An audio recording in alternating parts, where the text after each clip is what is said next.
রাজধানী ঢাকা থেকে শুরু করে প্রত্যন্ত গ্রামাঞ্চল পর্যন্ত একটা অদ্ভুত উত্তেজনা ছড়িয়ে পড়েছে গত কয়েক সপ্তাহ ধরেই। রাজনৈতিক মহলে নানা গুঞ্জন, সরকারি অফিসগুলোতে কর্মকর্তাদের চেহারায় এক ধরনের উদ্বেগ লক্ষ্য করা যাচ্ছে। থানায় থানায় পুলিশ অফিসাররা আগের চেয়ে বেশি সতর্ক হয়ে গেছেন। সেনাবাহিনীতে নাকি বিশেষ বৈঠক হচ্ছে একের পর এক। কি হচ্ছে আসলে? কেন এই অস্বাভাবিক নড়াচড়া পুরো রাষ্ট্রযন্ত্রে? খোঁজ নিয়ে জানা গেছে বিস্ফোরক সব তথ্য। ডক্টর মোহাম্মদ ইউনূসের নেতৃত্বাধীন অন্তর্বর্তী সরকার এমন কিছু সিদ্ধান্ত নিয়েছে যা বাংলাদেশের নির্বাচনী ইতিহাসে এর আগে কখনো দেখা যায়নি। সেনাবাহিনী থেকে শুরু করে পুলিশ বাহিনী সবাইকে এমন কিছু নির্দেশনা দেওয়া হয়েছে যা শুনলে অনেকের চোখ কপালে উঠবে। আর এই নির্দেশনার ফলে যা ঘটতে যাচ্ছে তা বাংলাদেশের রাজনীতিকে চিরতরে বদলে দিতে পারে। গত সপ্তাহে সেনাপ্রধান এক বিশেষ সংবাদ সম্মেলনে যা বলেছেন তা রাজনৈতিক মহলে তোলপাড় তুলে দিয়েছে। তিনি বলেছেন, সেনাবাহিনী পেশাদারিত্বের সাথে সর্বোচ্চ নিরপেক্ষতা বজায় রেখে দায়িত্ব পালন করবে। ধৈর্যের সাথে এবং প্রজ্ঞার সাথে তারা নির্বাচনী দায়িত্ব সম্পাদন করবে। এই কথাগুলো শুনতে সাধারণ মনে হলেও এর পেছনে যে গভীর বার্তা লুকিয়ে আছে তা বুঝতে হলে একটু পেছনে ফিরে তাকাতে হবে।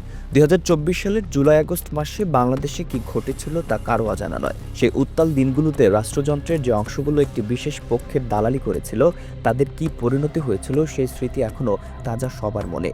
ফ্লাইওভারে ঝুলন্ত পুলিশের লাশ, গাছের ডালে ঝোলা দেহ, পুড়ে যাওয়া থানা, এই সব দৃশ্য কেউ বলতে পারেনি। সেনাবাহিনীর চোখের সামনেই এসব ঘটেছিল।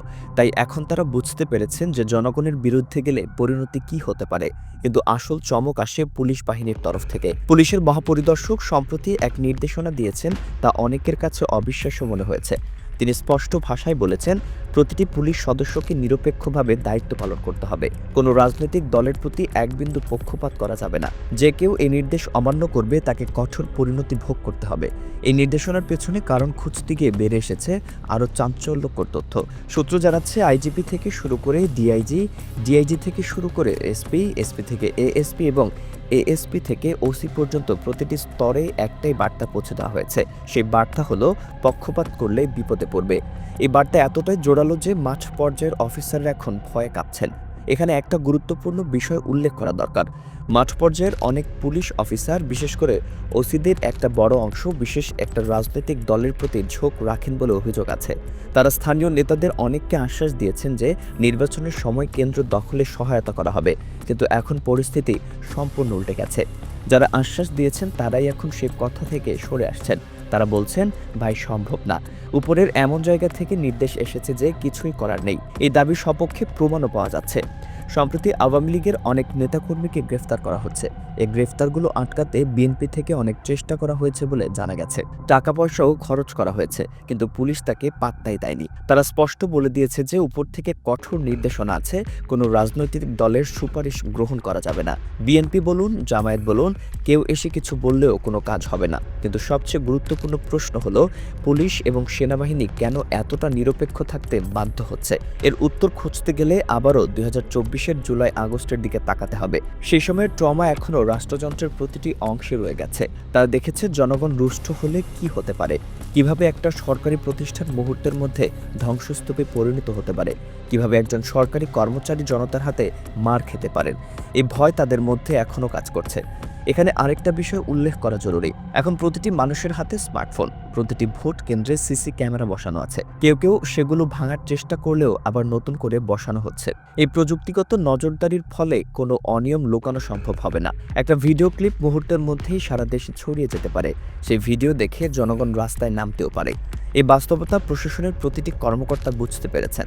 সূত্রগুলো জানাচ্ছে যে বাংলাদেশের লক্ষ লক্ষ ভোট কেন্দ্রের মধ্যে যদি একটা জায়গায়ও কোনো অনিয়ম ঘটে এবং সেটা প্রমাণিত হয়, তাহলে কি ঘটতে পারে সেটা নিয়ে উচ্চ পর্যায়ে আলোচনা হয়েছে।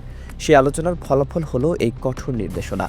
যদি দেখা যায় যে কোনো পুলিশ সদস্য কোনো রাজনৈতিক দলের পক্ষে কাজ করছে, অথবা জাল ভোট দিতে সহায়তা করছে, অথবা কোনো দলের এজেন্টকে বের করে দিতে সাহায্য করছে, তাহলে সে পুলিশ সদস্যকে কেউ বাঁচাতে পারবে না। জনগণ তাকে যা করবে তার জন্য সে নিজেই দায়ী থাকবে। এই প্রেক্ষাপটে পুলিশ মহাপরিদর্শক বাহারুল আলমের ভূমিকা বিশেষভাবে উল্লেখযোগ্য। অনেকেই তাকে নিয়ে বিতর্ক করলেও তিনি একজন অসাধারণ মানুষ বলে জানা গেছে। পেশাদার, দক্ষ এবং চৌকস এই অফিসার প্রশাসনের মধ্যে একটা পরিবর্তন আনার চেষ্টা করছেন। তার নির্দেশনা মাঠ পর্যায়ে কতটা কার্যকর হচ্ছে সেটা দেখার জন্য অনেকেই অপেক্ষা করছেন। তবে এখন পর্যন্ত যা দেখা যাচ্ছে তা আশাব্যঞ্জক। প্রশাসন কোনো রাজনৈতিক দলের কথা শুনছে না। বড় বড় নেতারা সুপারিশ করতে গেলে বলা হচ্ছে আমাদের কাজ আমাদেরকে করতে দেন।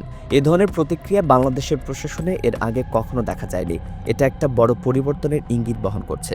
এই পরিস্থিতিতে নির্বাচন কিভাবে হবে সেটা নিয়ে নানা মহলে নানা মত। কেউ কেউ বলছেন এটা হবে বাংলাদেশের ইতিহাসের শ্রেষ্ঠ সুষ্ঠু নির্বাচন, আবার কেউ কেউ সন্দেহ প্রকাশ করছেন যে শেষ পর্যন্ত কি হবে কে জানে। তবে একটা বিষয়ে সবাই একমত যে এবারের নির্বাচন আগের কোনো নির্বাচনের মতো হবে না। রাষ্ট্রযন্ত্র এবার সত্যি নড়েচড়ে বসেছে। সেনাবাহিনী নিরপেক্ষ থাকার প্রতিশ্রুতি দিয়েছে, পুলিশ বাহিনীকে কঠোর নির্দেশনা দেওয়া হয়েছে, প্রশাসনের প্রতিটি স্তরে সতর্কতা জারি করা হয়েছে। এই পরিস্থিতিতে কোনো অনিয়ম প্রায় অসম্ভব হয়ে পড়েছে। কিন্তু প্রশ্ন থেকে যাচ্ছে, ভোটের দিন আসলে কি ঘটবে? কেউ কি প্রশাসনের নির্দেশ উপেক্ষা করে অনিয়মের চেষ্টা করবে? করলে কি হবে? জনগণ কিভাবে প্রতিক্রিয়া দেখাবে? এই প্রশ্নগুলোর উত্তর শুধু সময় দিতে পারবে। তবে একটা বিষয় এখন পরিষ্কার, 2024-এর জুলাই আগস্টের পর বাংলাদেশ আর আগের বাংলাদেশ নেই। জনগণ তাদের শক্তি সম্পর্কে সচেতন হয়ে উঠেছে, রাষ্ট্রযন্ত্র সেই শক্তির স্বাদ পেয়েছে। তাই এখন সবাই সাবধান। পুলিশের প্রতিটি সদস্য জানে যে নিরপেক্ষ থাকলে রাষ্ট্র তাকে বাঁচাবে, সেনাবাহিনী এবং অন্যান্য সহকর্মীরা তাকে রক্ষা করবে। কিন্তু পক্ষপাত করলে কেউ তাকে বাঁচাতে পারবে না। জনগণ তাকে যা করবে তার জন্য সে একাই দায়ী থাকবে। এই বোধ তাদের মধ্যে কাজ করছে বলেই তারা নিরপেক্ষ থাকতে বাধ্য হচ্ছে। অতএব বলা যায় যে আসন্ন নির্বাচনে এক অনন্য নজির স্থাপিত হতে যাচ্ছে। ভিন্ন কিছু ঘটতে যাচ্ছে। যারা ভোট চুরির স্বপ্ন দেখেছিলেন তাদের সব রাস্তা বন্ধ হয়ে যাচ্ছে। এখন একমাত্র পথ জনগণের কাছে যাওয়া এবং জনগণ যে রায় দেবে সেটা মেনে নেওয়া। এই প্রেক্ষাপটে যারা আত্মবিশ্বাসী তারা হলেন জামায়াত শিবিরের নেতাকর্মীরা। তারা বিশ্বাস করছেন সুষ্ঠু নির্বাচন হলে তারাই জিতবে। আর যারা চিন্তিত তারা হলেন বিএনপির নেতৃত্ব। তারা বুঝতে পারছেন যে প্রশাসনিক সুবিধা ছাড়া তাদের জেতা কঠিন হতে পারে। শেষ পর্যন্ত কি হবে সেটা দেখার জন্য অপেক্ষা করতে হবে। তবে এখন পর্যন্ত যা দেখা যাচ্ছে তা একটা সুষ্ঠু নির্বাচনের দিকে ইঙ্গিত করছে। রাষ্ট্রযন্ত্র প্রস্তুত, সেনাবাহিনী প্রস্তুত, পুলিশ প্রস্তুত। এখন শুধু অপেক্ষা সেই দিনটার জন্য যেদিন বাংলাদেশ একটা নতুন ইতিহাস রচনা করবে, গণতন্ত্রের প্রকৃত বিজয়ের ইতিহাস।